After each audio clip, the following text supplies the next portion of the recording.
کے کردار منتقل ہوتا ہے، جذبات منتقل ہوتے ہیں، احساسات منتقل ہوتے ہیں۔ یہاں ایک بات مجھے یاد آئی، عنوان میں نہیں لیکن بات عنوان سے ٹچ ہے۔ ایک مرتبہ حضرت ٹیپو سلطان کے چھوٹے بھائی کو ٹیپو سلطان نے انگریزوں سے بات کرنے کے لیے بھیجا۔ جب ٹیپو سلطان کا بھائی گیا اور آنے میں دیر ہوئی تو لوگوں نے چغلی کر دی، سلطان تیرا بھائی غدار تو نہیں، اتنی دیر ہو گئی انگریزوں سے ہاتھ تو نہیں ملا لیا، انگریزوں سے ہاتھ تو نہیں ملا لیا۔ تو سلطان کو خیال آیا واقعی میرا بھائی غدار تو نہیں ہو گیا، آنے میں دیر ہو رہی ہے، انگریزوں سے ہاتھ تو نہیں ملا لیا۔ ایسے میں سلطان گھر میں آئے اور آ کر کے بے چینی میں ٹہلنے لگے، بے چینی سے ٹہل رہے تھے۔ ایسے میں ماں نے پوچھا ٹیپو کیا ہوا بیٹا؟ اس لیے کہ سلطان لوگوں کے لیے ہے، ماں کے لیے تو بیٹا بچہ ہی ہوتا ہے۔ تو کیا بات ٹیپو بیٹا؟ کہا ماں تمہارے بیٹے نے میری گردن کو نیچے کر دیا۔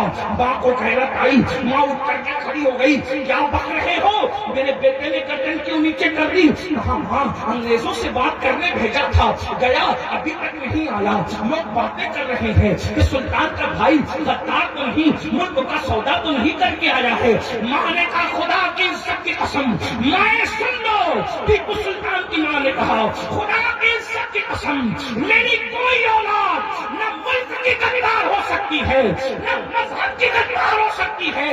تمہارے لوگ جھوٹ کہتے ہیں سلطان، یہ کہہ کر کے غصے کا اظہار کرتے ہوئے بیٹھ گئی۔ تھوڑی ہی دیر گزری تھی کہ سلطان کے بھائی آئے، خوشخبری لے کر آئے، سودا کر کے نہیں بلکہ ان لوگوں کو اپنے معاہدے کے اندر کے جال میں پھانس کر کے آئے۔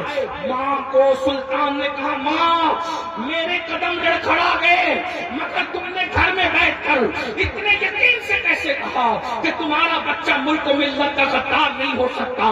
ماں نے کہا بیٹا تیری ماں نے تجھے اور تیرے بھائی کو کبھی بغیر وضو دودھ نہیں پلایا، یہ باوضو دودھ پلانے کی برکت ہے۔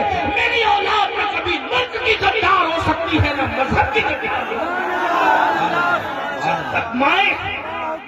جب تک مائیں اپنے بچوں کو درود پڑھتے ہوئے دودھ پلاتی تھی، باوضو کے دودھ پلاتی تھی، ان کی نسل میں کوئی ٹیپو سلطان پیدا ہوتا تھا، کوئی اللہ اکبر، کوئی غوث الاعظم دستگیر پیدا ہوتا تھا، کوئی غریب نواز پیدا ہوتا تھا، کوئی صابر کلیر پیدا ہوتا تھا، کوئی بابا فرید پیدا ہوتا تھا۔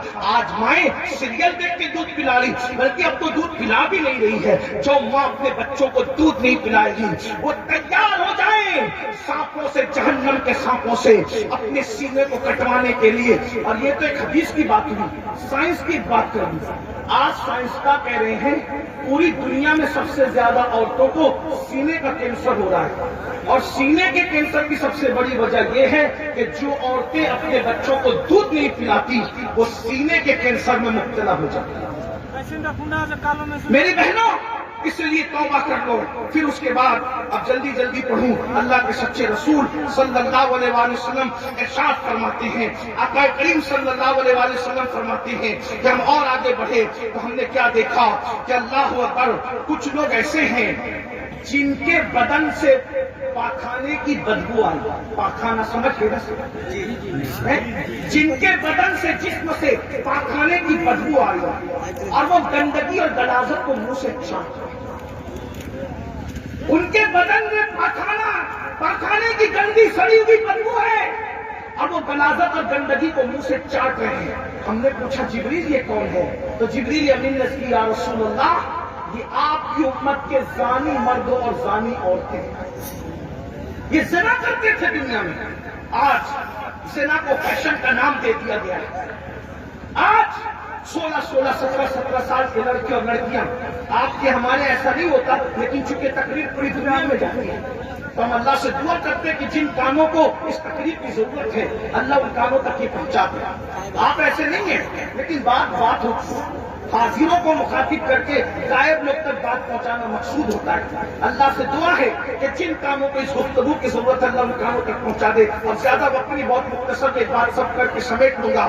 16 17 سال کی عمر میں زنا عام ہو رہا ہے۔ آج سے 10 سال پہلے کسی مفکر نے کہا تھا ہر 5 منٹ میں زنا ہوتا ہے۔ اللہ اکبر، 10 سال پہلے یہ حال تھا، اب کیا حال ہو رہا ہوگا؟ اب تو یہ باتیں سننے میں آتی ہے کہ بھاوچ کے ساتھ دیور نے غلاظت غلاظت کر دی، سالی کے ساتھ بہنوئی نے غلاظت کر دی، پیر نے مریدہ کے ساتھ غلاظت کر دی، اس نے اس کے ساتھ کر دی، اس نے اس کے ساتھ کر دی. یہ سچے پیروں کے لیے نہیں کہہ رہا ہوں میرے بھائی، ایک عام بات میں کہہ رہا ہوں. وہ دعا تعویذ کرنے والے نے اس کے ساتھ ایسا کر دیا. وجہ ایک بات، عورتوں کی طرف سے بے پردگی عام ہو گئی، مردوں کی طرف سے نگاہوں پہ کنٹرول ختم ہو گیا. قرآن کہتا ہے قل للمؤمنین یغضوا من ابصارہم، مومنوں سے کہہ دو محبوب کہ اپنی نگاہوں کو نیچی رکھیں. میرے بھائی یاد رکھنا، اسلام عورت سے مصافحہ کرنے کو بھی حرام قرار دیتا ہے. یاد رکھیے، اپنی عورتوں کو پردے میں رکھنا سیکھو، اپنی بیٹیوں کو پردے میں رکھنا سیکھو.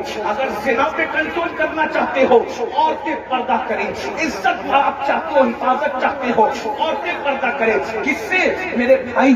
جب نبی سے پردہ کرنا فرض ہے تو اب آپ کس کے سامنے بے پردہ اپنی بیٹی کو لے جانا چاہتے ہیں؟ چچا زاد بھائی سے پردہ کرنا فرض ہے، خالہ زاد بھائی سے پردہ کرنا فرض ہے، پھپھی زاد بھائی سے پردہ کرنا فرض ہے، دیور سے پردہ کرنا فرض ہے، جیٹ سے پردہ کرنا فرض ہے. افسوس آج آپ لوگ پردے کے جو ہے وہ دور سے دور چلے جا رہے ہو. آپ کو پتا ہے اللہ کے رسول علیہ السلام نے شب معراج جب جنت کی سیر کی تو میرے آقا نے معراج سے آ کر کے بتایا، آقا کریم فرماتے ہیں کہ میں نے جنت کے دروازے پہ لکھا ہوا دیکھا کہ جنت دیوسوں پر حرام کر دی گئی ہے، جنت دیوسوں پر حرام کر دی گئی ہے. صحابہ نے پوچھا یا رسول اللہ یہ دیوس کون ہے؟ تو آقا فرماتے ہیں جس کے گھر کی عورتیں بے پردہ گھومتی ہے اور وہ منع نہیں کرتے، وہ دیوس ہے. دیوس اللہ نہ ان کی نمازیں قبول کرتا ہے، نہ ان کی دعائیں قبول کرتا ہے، نہ ان کا فرض قبول کرتا ہے، نہ ان کا نفل قبول کرتا ہے.